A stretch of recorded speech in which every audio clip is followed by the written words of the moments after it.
পুরো মধ্যপ্রাচ্য জুড়ে চলছে তৃতীয় বিশ্বযুদ্ধের উত্তেজনা। আমাদের হাতে এসেছে গুরুত্বপূর্ণ আপডেট আন্তর্জাতিক সংবাদ।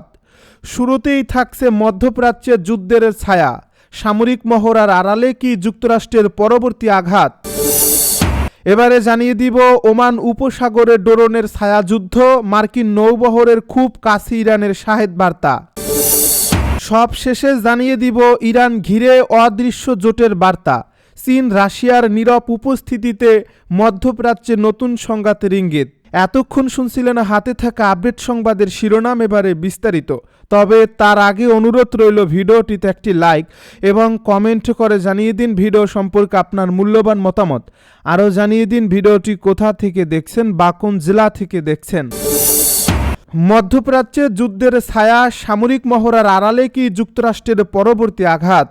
মধ্যপ্রাচ্যে আবারও ঘনীভূত হচ্ছে যুদ্ধের আশঙ্কা। প্রশ্ন উঠছে, যুক্তরাষ্ট্র কি সত্যিই কেবল সামরিক মহড়ার মধ্যেই সীমাবদ্ধ আছে, নাকি এর আড়ালে প্রস্তুত হচ্ছে আরও বড় কোনো সামরিক অভিযানের জন্য। ইরানের উপকূলের কাছে একের পর এক মার্কিন রণতরীর উপস্থিতি, আকাশে যুদ্ধবিমানের টহল এবং সমুদ্রে টানা মহড়া গোটা অঞ্চলকে পরিণত করেছে এক অদৃশ্য যুদ্ধক্ষেত্রে। যুক্তরাষ্ট্রের বিমানবাহী রণতরী ইউএসএস আব্রাহাম লিঙ্কন এই অঞ্চলে পৌঁছানোর পর থেকেই পরিস্থিতি নাটকীয়ভাবে বদলে গেছে। পারস্য উপসাগর, আরব সাগর ও হরমুজ প্রণালীর আশপাশের আকাশে যুদ্ধবিমান উড়ছে প্রায় বিরতিহীনভাবে। এই ঘাঁটিগুলোতে বাড়ানো হয়েছে সেনা মোতায়েন, আর সমুদ্রে চলছে উচ্চমাত্রার নৌমহড়া। সামরিক এই বিশ্লেষকদের মতে এই দৃশ্য কেবল নিয়মিত মহড়ার নয়, বরং যুদ্ধের জন্য মঞ্চ প্রস্তুতির স্পষ্ট ইঙ্গিত। ইতিহাস বলছে, যুক্তরাষ্ট্র বড় কোনো সামরিক অভিযান শুরুর আগে এমনই বিস্তৃত সামরিক তৎপরতা চালায়। ভেনেজুয়েলায় সম্ভাব্য সামরিক হস্তক্ষেপের আগে যেমন কৃত্রিম শহর নির্মাণ করে প্রশিক্ষণ চালানো হয়েছিল, মধ্যপ্রাচ্যে বর্তমানে যে তৎপরতা দেখা যাচ্ছে তার সঙ্গে সেই অতীত অভিজ্ঞতার মিল খুঁজে পাচ্ছেন অনেক বিশ্লেষক। শুধু একটি রণতরীই নয়, বরং আরও মার্কিন যুদ্ধজাহাজ এই অঞ্চলের দিকে অগ্রসর হচ্ছে, যা পরিস্থিতিকে আরও জটিল করে তুলছে। প্রশ্ন উঠছে, এটি কি নিছক শক্তি প্রদর্শন, নাকি আক্রমণের আগে শেষ মুহূর্তের প্রস্তুতি। অন্যদিকে ইরানও কোনোভাবেই নীরব দর্শকের ভূমিকায় নেই। তেহরান স্পষ্ট ভাষায় জানিয়ে দিয়েছে, ইরানের বিরুদ্ধে কোনো প্রতিবেশী দেশের ভূখণ্ড ব্যবহার করে হামলা চালানো হয়, তবে সেই দেশকে সরাসরি শত্রু হিসেবে গণ্য করা হবে। এই বক্তব্যের মাধ্যমে ইরান কেবল যুক্তরাষ্ট্রকেই নয়, বরং গোটা অঞ্চলকেই সতর্ক বার্তা দিয়েছে। এর পাশাপাশি ইরান নিজের আকাশসীমা সাময়িকভাবে বন্ধ করে হরমুজ প্রণালীতে ব্যাপক সামরিক মহড়া শুরু করছে। বিশ্বের অন্যতম গুরুত্বপূর্ণ এই নৌপথে ইরানের এমন তৎপরতা বৈশ্বিক জ্বালানি বাজার ও আন্তর্জাতিক নিরাপত্তার জন্য বড় ধরনের উদ্বেগ তৈরি করছে। বিশ্লেষকেরা বলছেন, বর্তমানে যা চলছে তাকে বলা হয় ওয়ার বিফোর ওয়ার, অর্থাৎ যুদ্ধ শুরুর আগের যুদ্ধ, যেখানে প্রতিটি মহড়া একটি বার্তা, প্রতিটি সেনা মোতায়েন একটি হুমকি এবং প্রতিটি কূটনৈতিক বক্তব্য ভবিষ্যৎ সংঘাতের দিকে ইঙ্গিত বহন করছে। মধ্যপ্রাচ্যের ইতিহাস সাক্ষ্য দেয়, এখানে যুদ্ধ কখনো হঠাৎ করে শুরু হয় না। দীর্ঘ সময় ধরে চলে প্রস্তুতি, শক্তি সঞ্চয় এবং কৌশলগত অবস্থান নেওয়া। আজ সেই সব লক্ষণেই আবার স্পষ্ট হয়ে উঠছে। যুক্তরাষ্ট্র একদিকে বলছে তারা কেবল আঞ্চলিক নিরাপত্তা ও মিত্রদের সুরক্ষার জন্য মহড়া চালাচ্ছে, অন্যদিকে ইরান এটিকে সরাসরি আগ্রাসনের প্রস্তুতি হিসেবে দেখছে। এই পারস্পরিক অবিশ্বাস পরিস্থিতিকে আরও বিপজ্জনক করে তুলছে। সামান্য একটি ভুল হিসাব বা ভুল বার্তা মুহূর্তেই বড় সংঘাতে রূপ নিতে পারে বলে আশঙ্কা করছেন আন্তর্জাতিক বিশ্লেষকেরা। আঞ্চলিক দেশগুলোও পড়ছে চরম দুশ্চিন্তায়, কারণ এই সংঘাত ছড়িয়ে পড়লে তার প্রভাব সীমাবদ্ধ থাকবে না শুধু ইরান বা যুক্তরাষ্ট্রের মধ্যে। গোটা মধ্যপ্রাচ্য জুড়ে অস্থিরতা ছড়িয়ে পড়ার আশঙ্কা প্রবল। তেলের দাম থেকে শুরু করে বৈশ্বিক বাণিজ্য সবকিছুর উপর পড়তে পারে এর সরাসরি প্রভাব। তাই প্রশ্নটা এখন আরও গভীর। যুক্তরাষ্ট্রের এই সামরিক মহড়া কি কেবল শক্তি প্রদর্শনের কৌশল, নাকি এর আড়ালেই লুকিয়ে আছে সেই যুদ্ধের সূচনা, যার আশঙ্কা দীর্ঘদিন ধরেই ঘুরপাক খাচ্ছে মধ্যপ্রাচ্যের আকাশে।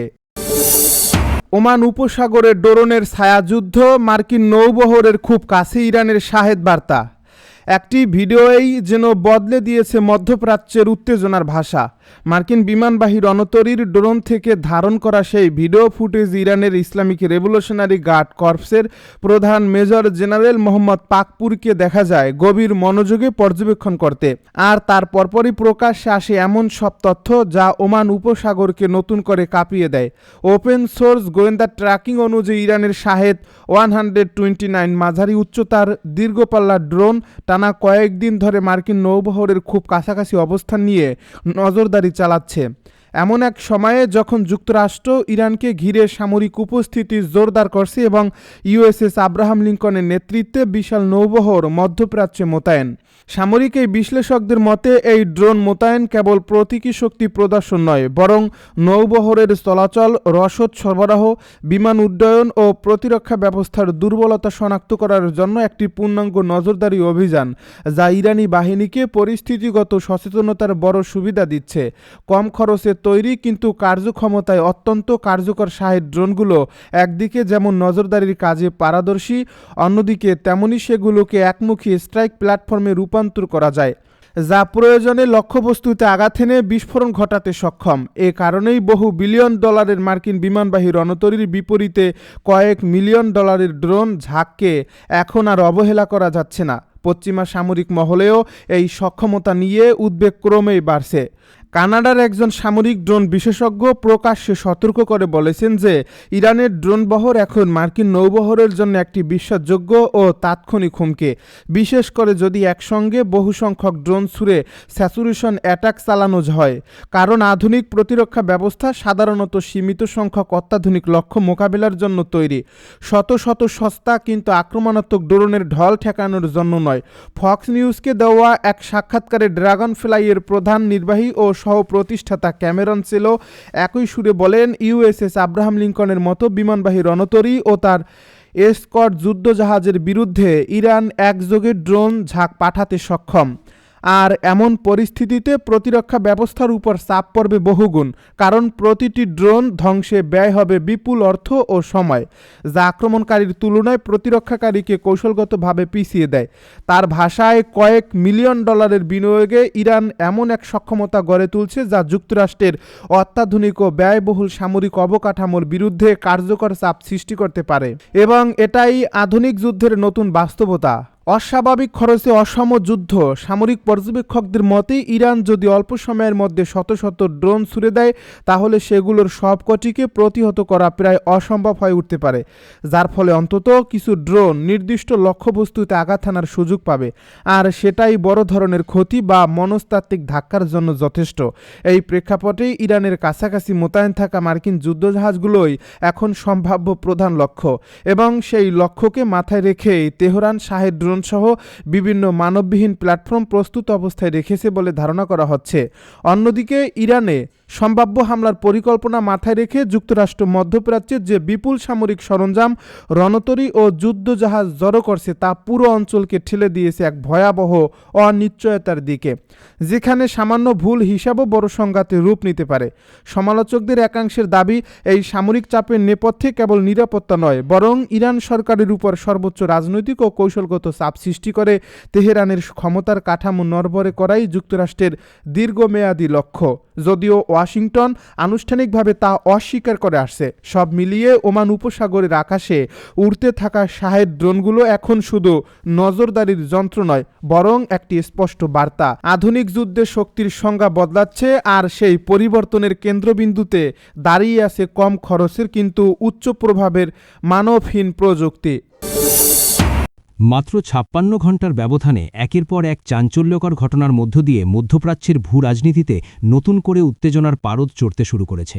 আন্তর্জাতিক গোয়েন্দা সূত্র ও আঞ্চলিক পর্যবেক্ষকদের দাবি অনুযায়ী এই স্বল্প সময়ের মধ্যেই চীনের অন্তত ১৬টি ভারী সামরিক কার্গো বিমান তেহরানে অবতরণ করেছে, যার পাশাপাশি রাশিয়ার সামরিক উড়োজাহাজও একাধিকবার ইরানের আকাশসীমা ব্যবহার করেছে। ঠিক এই ঘটনা প্রবাহের মধ্যেই তেহরান প্রকাশ্যে এনেছে সমুদ্রের তলদেশে নির্মিত তাদের বিশাল ক্ষেপণাস্ত্র শহর, যা যা স্পষ্টতই যুক্তরাষ্ট্র ও তার মিত্রদের জন্য একটি শক্ত বার্তা হিসাবে দেখা হচ্ছে। একই সময় কূটনৈতিক ভাষাও হয়ে উঠেছে আগের যে কোনো সময়ের তুলনায় কঠোর। ইরানের পররাষ্ট্রমন্ত্রী সরাসরি হুঁশিয়ারি দিয়ে জানিয়েছেন, দেশের আকাশ, ভূমি কিংবা সাগরের দিকে যদি কোনো আগ্রাসন ধেয়ে আসে তাহলে তার তাৎক্ষণিক ও শক্ত জবাব দিতে ইরানের সশস্ত্র বাহিনীর আঙুল সর্বদা ট্রিগারের ওপর রয়েছে। এই উত্তেজনার আবহেই সর্বোচ্চ নেতা আয়াতুল্লাহ আলী খামেনি তেহরানবাসী সহ পুরো জাতির উদ্দেশ্যে বলেছেন, ভয় পাওয়ার কিছু নেই, আল্লাহই যথেষ্ট। আর এই বক্তব্য দেশটির অভ্যন্তরে মনোবল দৃঢ়করার কৌশল হিসাবেই বিবেচিত হচ্ছে।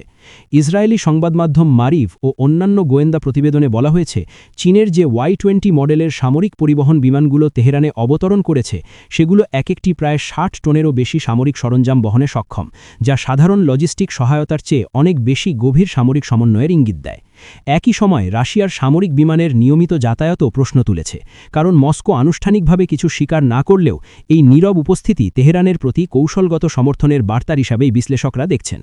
বিভিন্ন সূত্রের দাবি অনুযায়ী এসব ফ্লাইটে ইরানের জন্য পাঠানো হয়েছে চীনের উন্নত HQ-9B দীর্ঘ পাল্লার আকাশ প্রতিরক্ষা ব্যবস্থা, যা সক্ষমতার দিক থেকে মার্কিন S-300 ব্যবস্থার সমতুল্য বলে ধরা হয়। পাশাপাশি রয়েছে আধুনিক রাডার জ্যামিং প্রযুক্তি, ইলেকট্রনিক ওয়ারফেয়ার সরঞ্জাম এবং ক্ষেপণাস্ত্র উৎপাদনে ব্যবহৃত গুরুত্বপূর্ণ কাঁচামাল। এর ফলে ইরানের প্রতিরক্ষা ব্যবস্থা আরও স্বয়ংসম্পূর্ণ হয়ে উঠছে এবং পশ্চিমা প্রযুক্তি ও নিয়ন্ত্রণের ওপর নির্ভরতা দ্রুত কমে আসছে।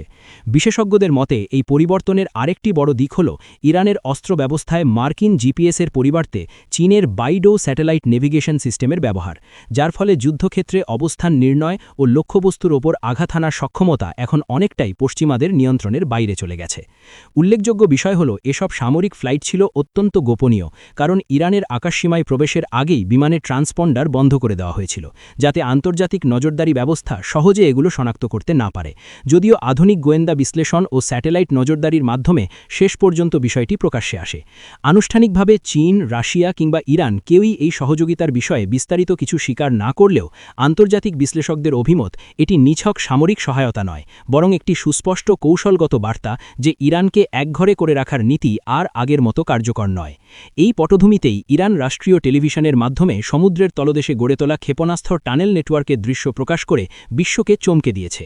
প্রচারিত ফুটেজে দেখা যায় ইসলামিক রেভলিউশনারি গার্ড কোর নৌবাহিনীর কমান্ডার আলী রেজা তাংসিরি সেই সুড়ঙ্গের ভেতরে দাঁড়িয়ে আছেন, যেখানে সারি সারি করে প্রস্তুত রাখা হয়েছে গাদের 380L নামের আধুনিক ক্রুজ ক্ষেপণাস্ত্র। ইরানের দাবি অনুযায়ী এসব ক্ষেপণাস্ত্র 1000 কিলোমিটার দূরের লক্ষ্যবস্তুতে নিখুঁতভাবে আঘাত হানতে সক্ষম এবং এগুলোর মূল লক্ষ্য হিসেবে বিবেচিত হচ্ছে পারস্য উপসাগর ও ওমান সাগরে অবস্থানরত মার্কিন নৌবহর। সামরিক বিশ্লেষকদের মতে সমুদ্রের তলদেশে এমন অবকাঠামো গড়ে তোলার অর্থ হল যে কোনো আগাম হামলার আশঙ্কা মোকাবেলায় ইরান তার প্রতিরোধ ক্ষমতাকে এমন স্তরে নিয়ে গেছে যেখানে শত্রুপক্ষের জন্য আঘাত হানা ও ক্ষয়ক্ষতি নিরূপণ করা অত্যন্ত কঠিন হয়ে পড়বে। এই শক্তি প্রদর্শনের সঙ্গে সঙ্গে কূটনৈতিক মঞ্চেও উত্তেজনা বেড়েছে কয়েক গুণ। ইরানের পররাষ্ট্রমন্ত্রী আব্বাস আরাকচি স্পষ্ট ভাষায় জানিয়েছেন, যুক্তরাষ্ট্র যদি ইরানের সার্বভৌমত্বের বিরুদ্ধে কোনো ধরনের সামরিক পদক্ষেপ নেয় তাহলে তার জবাব হবে তাৎক্ষণিক, কঠোর এবং অনিবার্য। এই বক্তব্য এমন এক সময় এসেছে যখন যুক্তরাষ্ট্রের প্রেসিডেন্ট ডোনাল্ড ট্রাম্প আবারও ইরানের বিরুদ্ধে সামরিক শক্তি ব্যবহারের হুমকি দিয়ে দাবি করেছেন, বিশাল এক যুদ্ধজাহাজের বহর নির্দিষ্ট লক্ষ্য ও প্রচণ্ড শক্তি নিয়ে দ্রুত গতিতে ইরানের দিকে এগিয়ে যাচ্ছে। ট্রাম্পের এই মন্তব্য মধ্যপ্রাচ্যের আঞ্চলিক মিত্রদের মধ্যেও নতুন করে উদ্বেগ সৃষ্টি করেছে, কারণ অতীত অভিজ্ঞতা বলছে এ ধরনের শক্তি প্রদর্শন প্রায়ই বড় সংঘাতের পূর্বাভাস হয়ে ওঠে। এই টানটান পরিস্থিতির মধ্যেই ইরানের সর্বোচ্চ নেতা আয়াতুল্লাহ আলী খামেনির বক্তব্য দেশটির অভ্যন্তরীণ রাজনীতিতে বিশেষ তাৎপর্য বহন করছে। তিনি জনগণকে উদ্দেশ্য করে বলেছেন, শত্রুর হুমকিতে ভীত হওয়ার কোনো কারণ নেই, কারণ আল্লাহই ইরানের জন্য যথেষ্ট। আর এই বক্তব্যের মাধ্যমে তিনি একদিকে যেমন ধর্মীয় বিশ্বাসকে সামনে এনেছেন, তেমনি অন্যদিকে জাতীয় ঐক্য ও মনোবল দৃঢ় করার বার্তা দিয়েছেন। সব মিলিয়ে চীন ও রাশিয়ার নীরব কিন্তু কার্যকর উপস্থিতি ইরানের উন্নত সামরিক সক্ষমতার প্রকাশ এবং যুক্তরাষ্ট্রের প্রকাশ্য হুমকির সমন্বয়ে মধ্যপ্রাচ্য যেন আবারও এক অনিশ্চিত মোড়ে এসে দাঁড়িয়েছে, যেখানে সামান্য একটি ভুল সিদ্ধান্ত পুরো অঞ্চলকে ঠেলে দিতে পারে বড় ধরনের সংঘাতে। আর সেই আশঙ্কাই এখন আন্তর্জাতিক মহলের প্রধান আলোচ্য বিষয় হয়ে উঠেছে।